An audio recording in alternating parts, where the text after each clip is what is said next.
time, I would now like to call Dr. Tom Wolf, who will come and make a presentation of the results. Dr. Tom Wolf, welcome.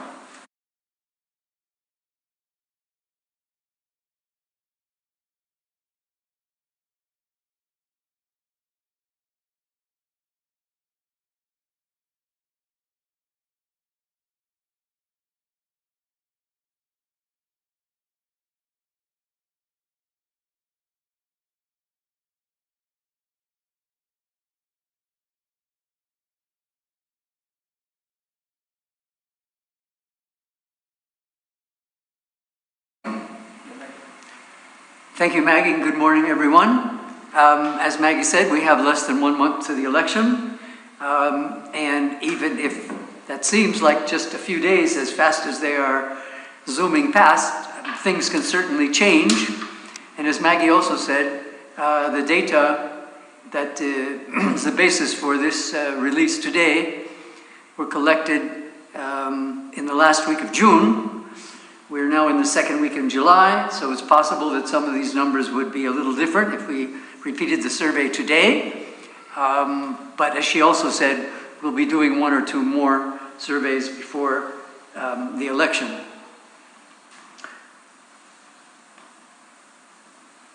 As she also said, this release today covers the topics that you can see: voting status, political party and alliance or coalition support, presidential contest, some evaluations of Jubilee government performance and of the president's performance, and a few other correlations.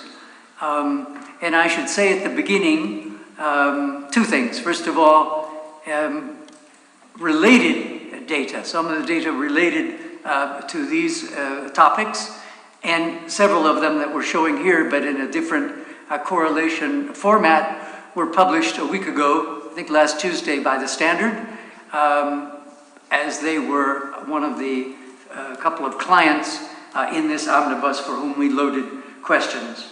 So I hope you saw the very thorough coverage of the data that they had, based on the questions that they had paid for. Also, it was very interesting to be at an IEBC-sponsored workshop for most of the day yesterday on the role of the media in agenda setting and how that agenda setting by the media can be informed by election-related surveys. And one of the points that came up was an encouragement to the media, as well as us who are doing the surveys, to try to get beyond the what to the why. That is, not just who is leading or how much different candidates or parties, how much support they have, but why across the country and even within different communities in Kenya, certain people are attracted to one candidate or party or another. And that's, in a way, kind of an academic political sociology analysis, but we hope that we'll at least indicate today in some of our results some ideas about that. So we can then have a discussion. Yes, I think I've covered most of these points as to what the survey is covering. Just the last point at the bottom here, that in the last couple of weeks since our previous survey in the middle of May, we've had the finalization by IBC of the presidential ballot slate, so that we now have a total of 4 candidates. That is, in addition to Raila Odinga and William Ruto, we have George Wajakoya and David Wahiga. And of course, the question that has arisen and has received some media attention is whether the presence of these 2 additional candidates, however unlikely it is, if that's fair to say that either of one would win, whether their presence on the ballot might push the country into a second-round runoff contest. So we need to keep that in mind as we're looking at these figures today and also our subsequent surveys. So I think, of course, one other issue, a question that we tried to answer and which we think the results of this survey do answer is, over the last 2 years, what has been the trend in popularity or support for these 2 candidates, and now with their running mates, all 4 of them, and especially in the last 6 weeks, since the running mates of the main two candidates were announced, what has been the change, if any, in their standing among likely voters. So as Maggie said, the first sort of section or topic that we addressed is on voter registration status. And we began by asking people to declare themselves. We had no way of verifying it. We're not an investigating agency, whether they are registered voters. More than 9 out of 10 said they were. Slightly more men than women, and slightly fewer younger people, 84% rather than up in the higher 90s for those in higher age groupings.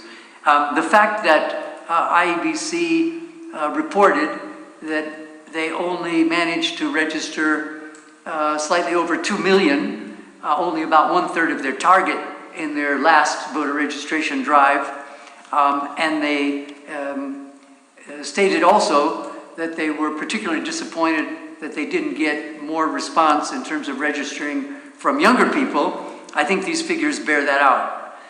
Even if we know that if there are just over 22 million registered people in the country, 94%, and we know from census data that there are about 85% of people in the 85% of the adult population are actually registered based on the census data, as I said. So we know that some of these people, some of our respondents were not entirely honest about their registration status. Perhaps they wanted to look like good citizens, but nevertheless the variation does indicate the reality that we know. To get a little better feeling of who is registered, we then asked people if they could name their voter registration, their place of registration. Sorry, before we get to that, this just shows the spread of registration across the country through the 9 zones that we use, with a high in lower eastern and also western, 97, 96%, and the lowest figures in the coast and South Rift. And then, as I said, we asked everyone who said they were registered if they could name their polling station, and not everybody could. And you can see the distribution, slightly more men than women who could name their polling station. Now, we should say that the fact that they could not name the polling station doesn't mean that they definitely lied to us about being registered. I think there are at least 2 reasons why some people legitimately couldn't name their polling station. Some people might know very well where it is, but just in the situation of the interview, they couldn't remember the name, whether it's a primary school or whatever it is. Second, some people in the last year have sought to transfer their place of registration from one polling station to another for whatever reasons of convenience. And we saw at the forum yesterday, or I think it was on Citizen News last night, I think only about 1/3 at the most, maybe even lower than that, people according to IBC had checked the register electronically to make sure that they had moved. So some of these people who are definitely registered, as I say, probably didn't give us the name of their polling station. They could not because they hadn't yet verified whether they had successfully changed their place of registration. I recall before the last election, IEBC put out an SMS number so people could use their phone and just key in that number, send the message, and get confirmation that they were registered. I think someone told me yesterday that that has recently been done, but we need to check that.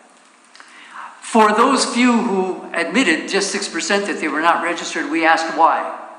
And you can see the distribution of reasons. Almost half said that during the registration periods, 43% were too busy.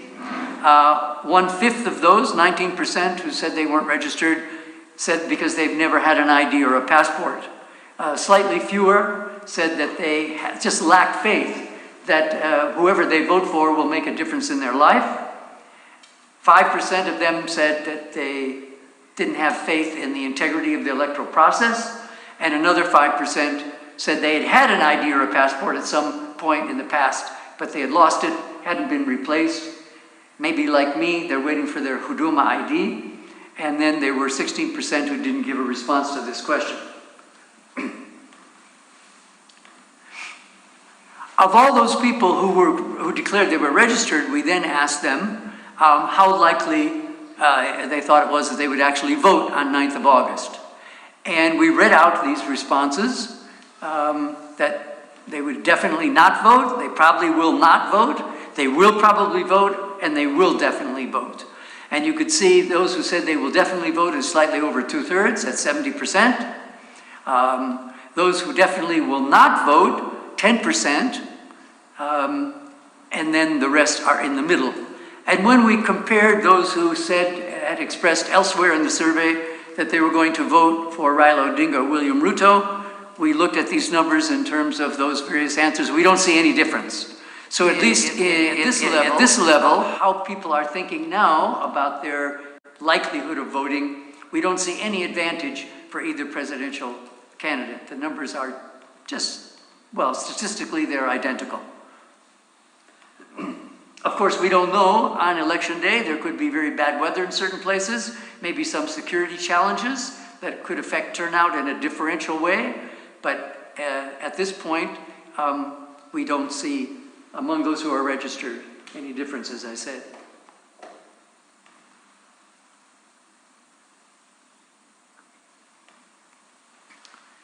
Across the country, the same question, disaggregated. The declared likelihood of voting, highest in Nairobi, Nyanza, and Western, and lowest at the coast. That's a range of 74% at the high end, down to 57% at the low end, of those who would definitely vote. Now, if we take the example of coast, the 57%, and we add to it the 18% who said they will likely vote, that takes us up to 75%. As opposed to 85% if we combine those two categories for Nairobi. And for anyone who's interested or curious as to why this even declared level of interest in voting is lowest at the coast, I checked the actual voter turnout in 2017, and it was actually lowest in the coast for any of the other regions in Kenya. I think it was 64% only. Even in 2013, voter turnout was at the coast. It was lowest in the country. Why that is a question for research, political sociology, perhaps, but we could discuss that in another occasion.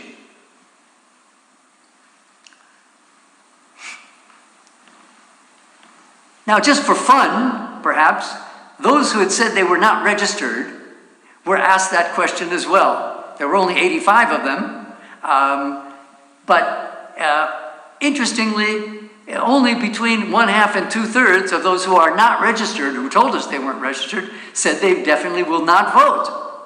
Another 10% said they weren't sure if they were going to vote or not. And 11% said they definitely would vote. Now, maybe, Maggie, if we asked this question next time, we would say, by the way, how are you so sure you're going to vote if you told us a minute ago that you're not even registered? Maybe they have a way of voting that nobody else knows about.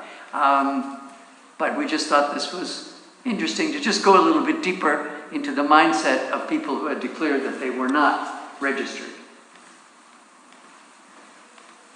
Now we get to our second section on political parties and coalitions, and we have 3 issues we're looking at. First, their alignment to a political party, not membership, but just which one they support. And then, if in the last 10 years they supported any other party, and what that party was, because we have had so much movement between the last election and this election season, and then to the political coalitions.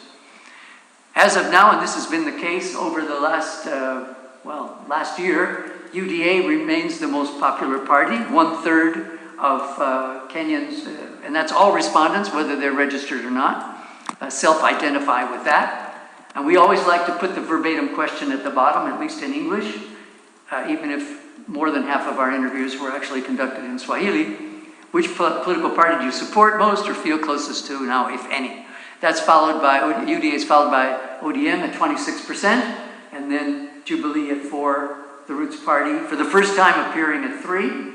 Still 11% who say they are undecided, and another 12% who do not self-identify with any party, and 5% who decline to answer the question. We have seen, we'll come to that in a minute, Across the country, we've just highlighted here the regions where each party is most popular. UDA, to no surprise, is most popular in the Central Rift, ODM at 56%. ODM is most popular in Nyanza, statistically identical percent of 57%. Jubilee, most popular in the mountain area, 8%.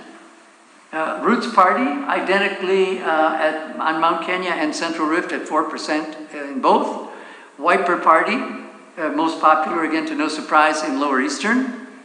And then the three Western area parties of ANC, DAP Kenya, and Ford Kenya, most popular in Western.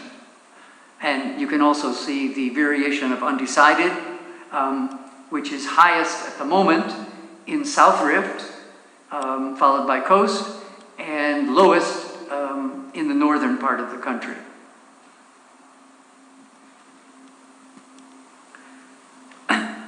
When we looked at the parties, or the distribution of political party support among two groupings in our sample, that is, people who later declared that they intended to vote for Raila Odinga or William Ruto respectively, we see, not surprisingly, that the parties of which they are leaders, that is Raila for ODM and William Ruto for UDA, that the majority of their support comes from those parties, that is ODM and UDA. Interestingly, though, you can see that there's a kind of bigger lineup of parties behind, among Raila Odinga supporters. Jubilee at 8%, Wiper 4%, and even 3% of people identify with UDA. And likewise, on the Ruto side, he's got, in addition to his 78% support, is coming from UDA, 2% from Jubilee, 1% from ODM, 1% from Wiper. So there's a little bit of poaching across the coalition dividing line. But I think the main explanation, I would suggest, as to why William Ruto has more of his support coming from a single party, that is the party he leads, as opposed to Raila Odinga with ODM, that is 78 versus 59%, is, if I recall, the Azimio coalition has 26 parties, whereas the Kenya Kwanza coalition has only 11. So I think that helps to explain why there's more concentrated support among all of Ruto's would-be voters in the party that he leads, that is UDA.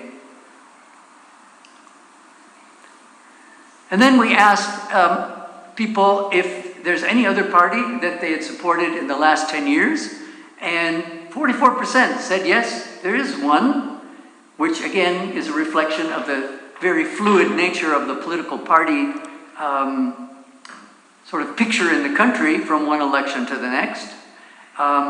We have 325 respondents who now identify with UDA, saying yes, they supported another party in the past. 95 of those who now support ODM said the same thing, and 24 of those who now support the Roots Party. And you can see which parties they previously supported. For example, for UDA, we see that 76% of them who supported any other party in the past, that party was Jubilee. And that's not surprising, because we know what's happened, especially on Mount Kenya, once we had the fallout, if I can call it that, between the president and his deputy. Even some current supporters of UDA used to support ODM, 12% of them, and then down the line. On the ODM side, of their 95 current supporters who declared that they had supported some other party in the past, 35% said they used to support Jubilee. Of course, and 6% said they used to support UDA. And since UDA is only about a year and a half old, that shows that some people who are now in ODM, who initially supported UDA, have moved in the last year and a half, which perhaps explains the presidential figures that you'll see shortly. Just as far as the Roots Party of Kenya goes, although as the number is very, very small, you can see that more than a quarter of their current supporters say that they formerly supported ODM, and only 7 from UDA. So we could read into that a tentative hypothesis that presidential candidate Wajakoya is poaching or winning over more supporters from Raila Odinga and ODM than from William Ruto and UDA. Not to say that's his intention. Obviously, he just wants to get as much support as he can. Over the last 2 years now, from June 2020 to June now, we can see a number of fluctuations. We've been tracking this in terms of political parties. And as I said last time, so I can repeat now because this reality hasn't changed, the main or most striking change here is the collapse of Jubilee from 40% 2 years ago to just 4% now. And the other, of course, very striking thing is the rise of UDA from nothing at the end of 2020 to being the most popular party now at 33%. And we can also see the undecided going down. It's come up a bit since our last survey in mid-May, from 13 to 26, but still below what it was previously for the year and a half before that. Distribution of political coalitions now, Azimio and the Kenya Kwanza across the country. Starting on the far left total, Azimio the most popular one, 42%, followed by Kenya Kwanza. But we can see their strongholds, which largely reflect the strongholds or the dominant positions of political parties, with Kenya Kwanza at 61% in Central Rift and Azimio at 66% in Nyanza. Also, Kenya Kwanza is quite strong on the mountain, just below 50%, just below 50% in the north, whereas ODM is over 50% in Nairobi and has got half of support of people at the coast and lower eastern.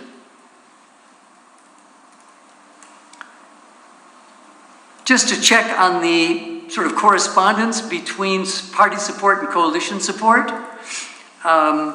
when we look overall at the support for Azimio and go into those people, we see that 98% of ODM supporters also support Azimio. A little bit lower for Kenya Kwanza, where 87% of UDA supporters as a party also support the Kenya Kwanza Alliance. But we have nearly a quarter who are undecided as to which coalition they support. Again, that slight difference of 11% between the 98% of ODM supporters supporting Azimio and the 87% of UDA supporters who support Kenya Kwanza may also reflect the fact that it has fewer parties in its coalition, that is 11, as opposed to 26 for Azimio. Turning to the presidential contest, we first asked how important our respondents thought the choice of a running mate was to the presidential candidate in terms of getting additional votes. And we see that overall, across the whole sample, 2/3, 68% said it's very important, 12% somewhat important, and only 15% didn't think it's important at all in terms of who can win the election. However, interestingly, those who said they were going to vote for Raila Odinga, quite a larger percentage were of that view, that the choice of a running mate, in this case Martha Karua, is very important in terms of their support for him. Whereas only 62% of those who said they would vote for William Ruto thought that his choice of a running mate was very important. And these are reflected also in the fact of another question that we asked, and that is, how satisfied are you with the choice of a running mate by the presidential candidate that you were going to vote for? And among Odinga supporters, 9 out of 10, 90% said that they were very satisfied, not somewhat satisfied or dissatisfied with the choice of Martha Karua, whereas only 2/3 of those who said they were going to vote for Deputy President Ruto had that opinion. That is, that they are very satisfied with the choice of Rigathi Gachagua as his running mate. Doesn't mean they're not going to vote for him. They still said they were going to vote for the DP. But you can see quite a contrast there, way outside the margin of error for this survey, which is about plus or minus 2.5%. How much the choice of a running mate, how much that will actually affect the election on August 9th is a fascinating question. It's been discussed a lot in the media and by political players, and we hope that this will give some hard evidence of what the answer to that question might be. The presidential figures themselves, we see Raila Odinga with a slight lead of 3% over William Ruto, just outside the survey's margin of error. And for the first time, the appearance of George Wajakoya at 4%. And then we have another 14% who didn't give us an answer to this question. Plus or minus 2.7 is the margin of error. So as I said, this lead of Odinga's is just barely outside of that margin of error, but still measurable. Across the country, the Raila Karua ticket pair scores highest in Nyanza, 2/3, 68%. Quite high in Nairobi at 58%, a clear majority. The Ruto Gachagua ticket scores highest in Central Rift and quite high in Northern Kenya. And the Wajakoya Wamai ticket highest in South Rift and in Lower Eastern, followed by Mount Kenya. Again, whether that percentage as of now overall by Wajakoya and Wamai of 4% is enough to throw the election into a runoff contest remains to be seen. But for the two main candidates, it's not surprising that they have the highest ratings in their home areas, even if we know from census and other data that both Nyanza and Central Rift are multi-ethnic, and therefore those figures are nowhere near 100%, even aside from the ethnic factor.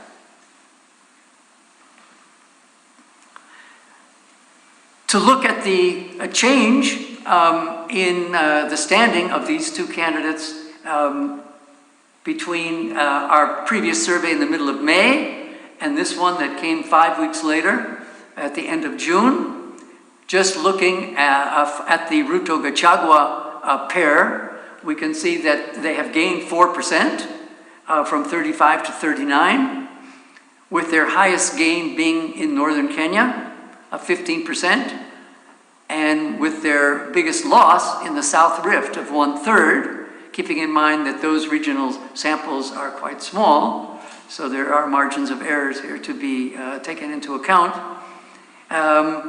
Also a solid gain for the DP and his running mate in Nairobi of 9% and also in Western Kenya. Turning to the change between those two surveys for the Odinga Karua ticket, he has also gained, but by 3% rather than 4%, and he's gained especially in the South Rift, 17%, and Lower Eastern. And we can assume that the gain in Lower Eastern is mainly attributed to the fact that former Vice President Kalonzo Musyoka withdrew his presidential bid and is now campaigning as part of the Azimio campaign effort.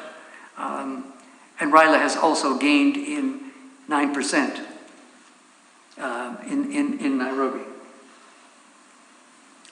And one of the reasons, or the main reason, as you can see from the trend chart, that both Odinga and Ruto have gained from, compared to TIFA's last survey, from 39 to 42 for Raila, from 35 to 39 for William Ruto is because of the decline of those who said they were undecided. In this case, from May to June, from 14 to 10%, and those who didn't give a response to the question by half, from 8 to 4%. So whereas 6 weeks ago, we had 22% of our respondents who wouldn't answer the question, who are you going to vote for, as of now, that's dropped almost in half to 14%. As we have seen this happening in all our survey work over the last 4 elections now. The closer we get to election, the easier it is, or the more pressure there is on people to make up their minds. Going a little bit deeper into the figures, looking at gender and age, we can see that Odinga and Karua are markedly more popular among men than women, even if Martha Karua is herself a woman. And statistically, there's no difference between younger voters, that is 18 to 24, and older voters, 35 and older, 43, 42, statistically identical. Interestingly, for Ruto and Gachagua, their support between the two genders is statistically identical. 40 versus 38 is pretty much the same. So this gender gap that exists for Odinga and Karua is not present for Ruto and Gachagua. In other words, we can say, at least in this survey, the Raila Odinga Martha Karua ticket can thank the men for the lead of 3% that they enjoy overall. As far as age goes, for the Ruto Gachagua ticket, just outside the margin of error, slightly more support among older people. It is 38 versus 41.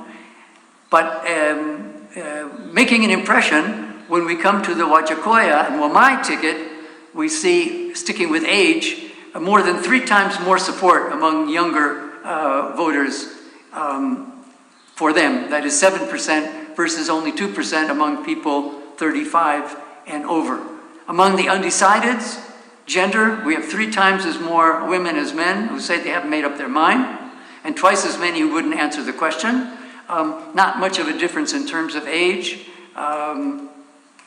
Slightly more older people who haven't decided or who wouldn't give us a response.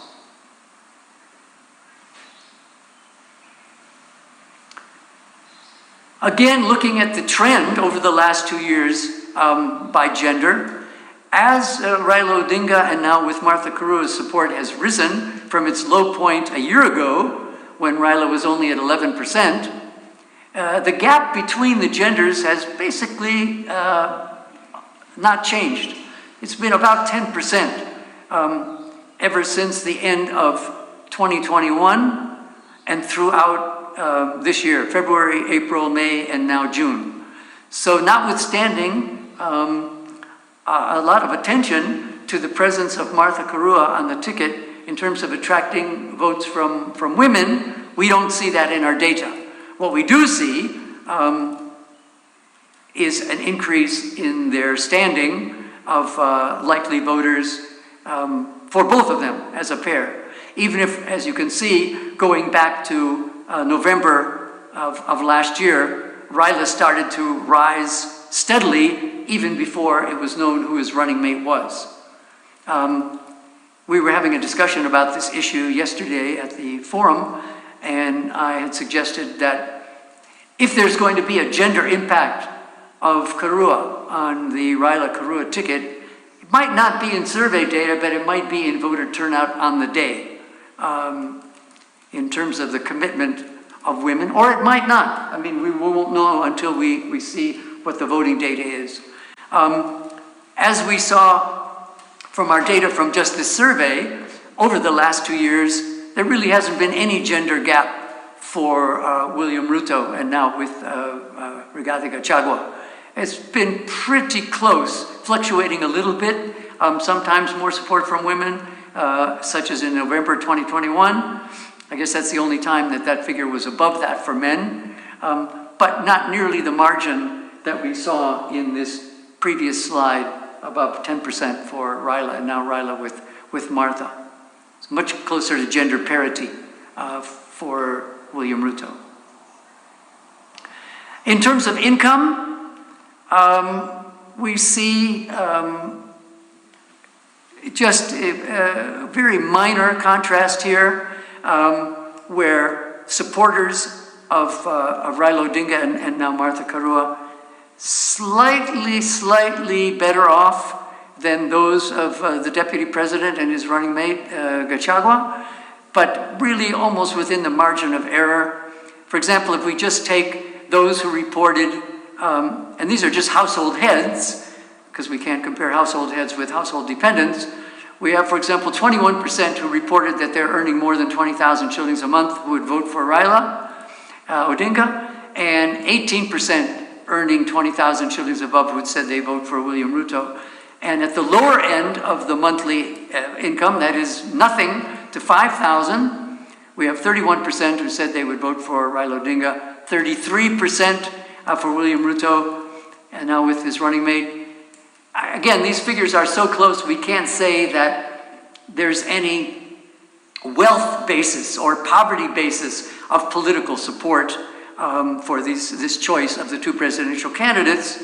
But just 2 points. Number one, in the last 3 elections, when we looked at this sort of data, in all 3 of them, supporters for Raila Odinga were much poorer, considerably poorer, than those for 2007 for the late Mwai Kibaki, and in 2013 and 2017 than the supporters of Uhuru Kenyatta, that is, voters for him. So now it's even. And that leads to the second point, and we see this if we look at maps of where these campaigns are moving over the landscape, except perhaps for their ethnic home areas. They're competing for the same voters with basically the same economic messages, because they're appealing to people who are in the same economic condition, largely, at least in terms of monthly income, which is quite different from politics in many highly developed and economically stratified countries. Evaluations of the Jubilee government and of the president. We first asked our respondents to name 2 successes of the Jubilee government since the last election, and we made this comparison of Ruto and Odinga supporters. We see very little difference. Both of them, by a majority or almost a majority, identify infrastructure. More of Odinga supporters identified peace and security as one of the 2 answers that they could give to this question. 8% versus just 3% to those people who said they would vote for William Ruto, and the rest are pretty close. Please, I'm sorry I have to say this, but when people in media, when we report this data, don't say that only 2% of Kenyans think that jobs and employment was a success of Jubilee. People were given the chance to give only 2 answers. So what you see here are just their priorities, their top 2 priorities.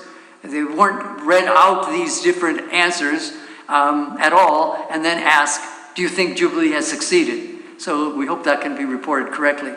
Interestingly, 29% of Ruto supporters couldn't or wouldn't give us any success of the Jubilee government, and I think we know the reasons for that, but even a fifth, 22%, of Odinga supporters were unable or unwilling to identify any area of policy implementation success of the outgoing government. We asked the same question about failures, perceived failures. Again, people were given only 2 choices. The answers were not read out. To no surprise, cost of living was the highest for both, statistically identical. 47% and 49%. Problems in education, again, second, rated by Odinga supporters, and third by, it was third for both of them, because second, economic growth was noted as a failure by 22% of Ruto supporters, 17% of Odinga's. Yes, education was second for Odinga supporters at 19% and third for Ruto supporters at 15%. We know there's been lots of problems in the education sector, disruption and so on. Corruption, slightly more Odinga supporters mention that than Ruto supporters in terms of the government's failures to deal effectively with corruption. Jobs and unemployment, rather more, 5% more of Odinga supporters mentioned that. The rest are basically the same.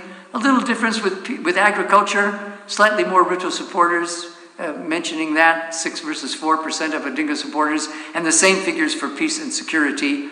And of course, divisions in the government, leadership wrangles.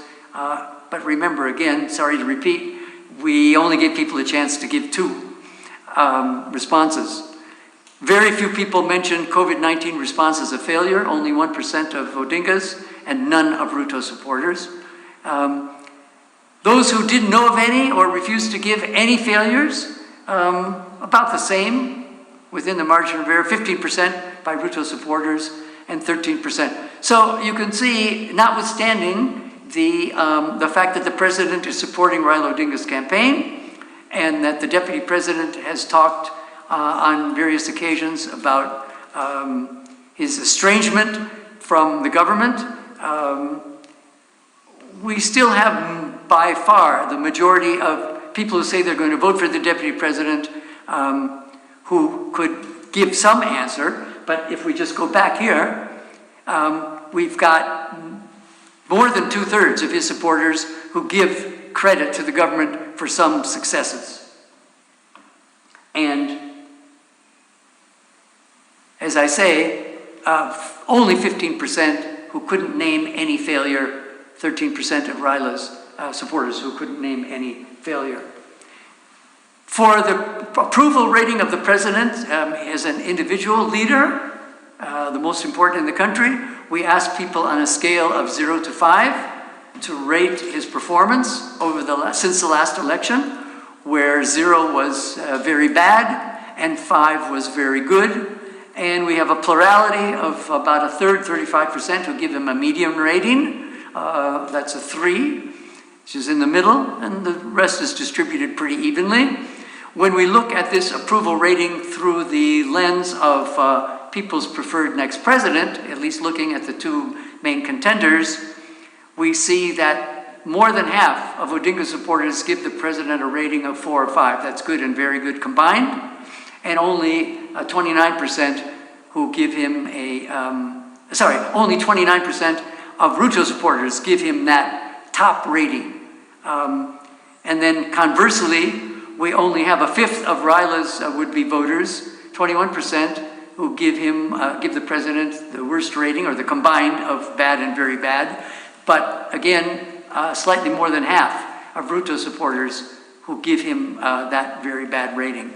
So we can see that notwithstanding the current contest for power and the position of the president in that contest on Raila's side, we don't have an overwhelming contrast of a 0 versus 100 in terms of these ratings of the president's performance, which shows that even a highly polarized pre-election environment, some people on each side are able to take the contrasting opinion from what most of their fellow presidential supporters are taking. Finally, a few other correlations that relate to the election, as Maggie had said. We first look at level of confidence in the IEBC to manage a fair and honest election. And we see that somewhere between half and 2/3, 60% overall, have the highest level of confidence. They're very confident. Only 17% are not confident at all. And when we look at the contrast between Odinga and Ruto supporters, we see a little less confidence on the Odinga side in terms of the highest level, 59%, versus nearly 2/3 on the Ruto side who have that highest level. And that shouldn't be surprising. We remember that when Raila Odinga presented his papers to the IEBC, he read off a list of 10 reform demands, which he said were left over from the Supreme Court's nullification of the 2017 election, which he wanted to address. before this election. We've even heard the Deputy President in the last couple of days challenging Raila Odinga to boycott this election if he's not satisfied with the level of IEBC preparedness. We've seen their disagreement over the voter register, which seems to have been worked out now. But in our next survey, closer to the election, we'll want to track this over. Ideally, all Kenyans should have 100% support in IEBC, in the electoral management body, whatever their intentions of voting. So we see that even if there's not much difference between the two main candidates, IEBC still has some work to do in convincing Kenyans that they should benefit from a complete level of confidence in the way they're going to administer this next election. After the election, of course, there's the possibility of a petition. And so we thought it's not too early to ask this question as to how much confidence Kenyans have in the Supreme Court to deal with a petition without any outside interference or bias, which was the question. We get almost the identical figures as we had for level of confidence in IEBC. 60% overall said yes, and this was just a yes or no question. A quarter who say no, that they don't have that confidence. And again, there's, well, even less of a difference between supporters of Odinga and Ruto in terms of their view of the Supreme Court's ability to handle any election petition, basically mirroring the national figures. Again, we would like to see these positive figures at 100%, but we know that that's unlikely. Even if the Supreme Court showed its independence, both in the 2017 petition that nullified that election, and then more recently in the BBI case, where it had approved some of the claims in the petition and rejected others. But again, in the next survey that we'll do closer to the election, we'll see if these numbers change at all. And then finally, I think, we asked a more general question. What do Kenyans think is the main motivation of people who contest elections, whether it's for president, for MCA? And we gave them two choices. We didn't ask them just openly. We read these out. A, for the benefit of their community and their country, or B, for their own personal or family interests. We did not read out not sure as a choice, but of course it was there for capturing the data. And we see a slight majority, 53%, have this, I would say, a negative view, that they think the main motivation for people to contest elections is for their own interests.